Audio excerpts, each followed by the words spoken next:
Créé par un décret du 28 septembre 2007, le parc naturel marin d'Iroise est le premier du genre en France. Il s'étend sur 3500 km², de l'île de Saint au sud à l'île d'Ouessant au nord et jusqu'à la limite des eaux territoriales. Sa biodiversité est exceptionnelle, plus de 130 espèces de poissons, des dauphins, le plus grand champ d'algues de France. Ses paysages sous-marins sont aussi très variés. Le parc marin a pour vocation de protéger ce patrimoine naturel et de favoriser le développement durable des activités humaines qui en dépendent. La finalité du parc naturel marin d'Iroise, elle repose sur 3 piliers. Le premier pilier, c'est connaître le milieu maritime parce qu'on a d'énormes lacunes de connaissances. Ensuite, il faut protéger, puisque le patrimoine naturel, c'est quelque chose qu'on a à valoriser pour nous, pour nos enfants, mais également pour tous nos concitoyens. Donc il faut protéger cet espace qui est extrêmement riche. Et le troisième pilier du parc, c'est développer durablement les activités économiques, c'est-à-dire permettre que les activités se déroulent. Ce n'est pas un sanctuaire, ce n'est pas une zone d'interdiction totale, le parc marin, c'est une zone dans laquelle on peut travailler dans la mesure où on respecte bien les grandes règles de protection du milieu marin. Tous les jours, les agents du parc marin sortent en mer pour étudier l'état du milieu marin. Ils font notamment des prélèvements d'eau, recensent les oiseaux nicheurs ou comptabilisent les dauphins.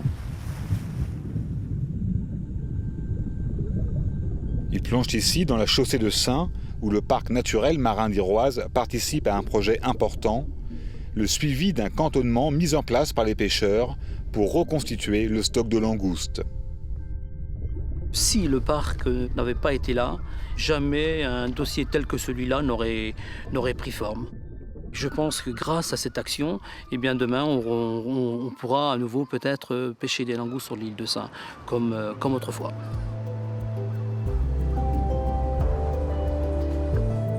Le parc marin est géré par un conseil de gestion qui réunit tous les acteurs de l'Iroise, élus locaux, pêcheurs, plaisanciers, scientifiques, représentants de l'État, associations de protection de l'environnement.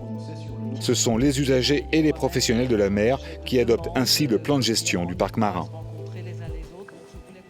Nous parlons du plan de gestion, que faut-il faire? Nous discutons d'un budget, des actions à mener, donc il y a des priorités à choisir. Nous parlons d'incidents survenus ou d'événements survenus dans le périmètre du parc qui mettent en cause telle ou telle catégorie. Progressivement, les débats vont continuer à s'animer.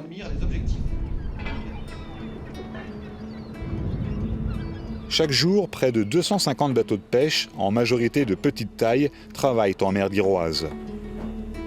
Pour maintenir les ressources halieutiques à un niveau satisfaisant, le parc marin défend un développement durable de la pêche professionnelle. Le parc, c'est bien marqué qu'il est pour garder une petite pêche durable, c'est-à-dire l'existant tel que mon bateau, ce que je fais comme pêcherie doit rester en l'état, voire améliorer peut-être aussi dans certaines conditions. Donc, quand on voit des 24 mètres, veut dire travailler en baie d'Ornélie, en plein milieu de la baie, moi je ne trouve pas que c'est une pêche raisonnable, ça, par rapport aux petits bateaux.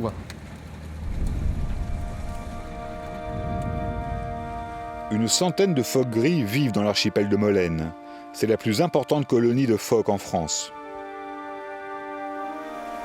Avec Océanopolis, le parc marin cherche à maintenir cette espèce protégée dans son habitat. J'ai l'impression qu'il y a plus de femelles et d'immatures que... je n'ai pas vu de mâles là pour l'instant. On ne s'intéresse pas aux phoques parce que c'est un animal qui est joli, qui est tout mignon, ça fait une bonne peluche. Non, ça nous donne des informations sur le milieu, sur l'ensemble des espèces. Que ce soit des espèces qui sont pêchées, des espèces qui ne le sont pas, la qualité de l'eau, on a plein d'informations par le biais de ces animaux-là.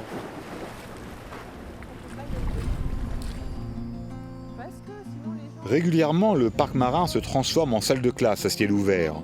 Les enfants viennent découvrir la richesse et la diversité des écosystèmes, un moyen de les aider à devenir demain de meilleurs gardiens de l'environnement. Ce parc a été établi sur ces bases-là, le fait que les gens du pays se l'approprient. Donc ça peut commencer par les enfants et dès le plus jeune âge.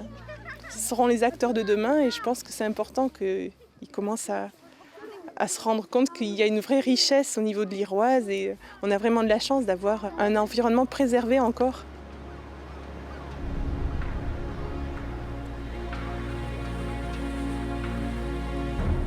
Le parc naturel marin d'Iroise est le premier des 10 parcs marins que l'Agence des aires marines protégées a pour mission de créer en métropole et en outre-mer.